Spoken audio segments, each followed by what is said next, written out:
আসসালামু আলাইকুম। বিএস খতিয়ানে মা, মেয়ে এবং ছেলে ৩ জনের নামে সম্পত্তি তাদের নিজ নিজ হিস্যা অনুযায়ী উঠেছিল। সম্পত্তিটি ছিল তাদের বাবার, অর্থাৎ ছেলে-মেয়ের বাবার এবং মহিলার হাজব্যান্ডের। হাজব্যান্ড মারা যাওয়ার পরে ওই সম্পত্তিটুকু ওয়াইফ এবং ছেলে-মেয়ের মধ্যে যতটুকু হিস্যা যে যতটুকু পায় ততটুকু পেল। অর্থাৎ স্ত্রী হচ্ছে ৮ ভাগের ১ ভাগ আর ছেলে-মেয়ে হচ্ছে 2:1 অনুপাতে সম্পত্তি বন্টন করা হলো। সে অনুযায়ী তাদের খতিয়ান হলো। কিন্তু দেখা গেল যে বোন অর্থাৎ যে মেয়ে রয়েছে সে যতটুকু সম্পত্তি খতিয়ান সূত্রে পেল তার চাইতে সে সম্পত্তি বেশি বিক্রি করে ফেললো। এখনকার প্রেক্ষাপটে এটা চিন্তা করা যায় না, কারণ আমরা জানি যে এখন সম্পত্তি বিক্রি করতে গেলে আপনাকে খতিয়ানে যতটুকু আছে ততটুকুই আপনি বিক্রি করতে পারবেন, এর বেশি বিক্রি করতে পারবেন না। কিন্তু আমরা জানি যে আমাদের দেশে এরকম অনেক দুর্নীতি আছে বা কোনো না কোনোভাবে সম্পত্তি একটু বেশি বিক্রি করে ফেলা যায়, কোনো না কোনোভাবে করে ফেলছে ধরুন কোথাও। সেই ক্ষেত্রে যে ক্রয় করেছে তার করণীয় কি?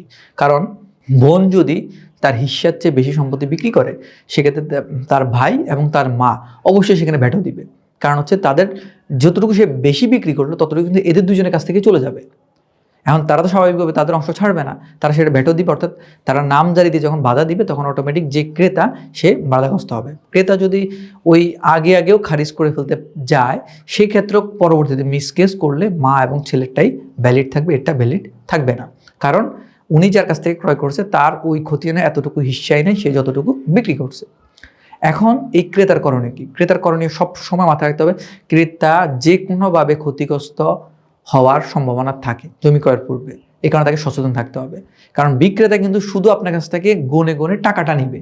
টাকাটা জাল আছে নাকি টাকাটা ভালো আছে এটাই সে দেখবে। আর আপনাকে দেখতে হবে দলিল ঠিক আছে কিনা, খতিয়ান ঠিক আছে কিনা, দখল ঠিক আছে কিনা, চেইন অফ কমান্ড যেটা ছিল দলিলের মধ্যে পুরো চেইনটা সেটা ঠিক আছে কিনা, সব কিছু দেখতে হবে আপনাকে। এবং জমি ঠিকঠাক মতো যত স্কোয়ার ফিট কথা হয়েছিল বা যত শতাংশ কথা হয়েছিল ততটুকু আছে কিনা, এটা কিন্তু ক্রেতাকে দেখতে হবে। ক্রেতাকে সবই দেখতে হবে। বিক্রেতা শুধু দেখবে আপনি যে নোটগুলো দিলেন সেগুলো ঠিক আছে কিনা, অথবা যদি ব্যাংকে দেন তাহলে সেটাও দেখার দরকার নেই, উনি গিয়ে জাস্ট স্বাক্ষর করে চলে আসলো।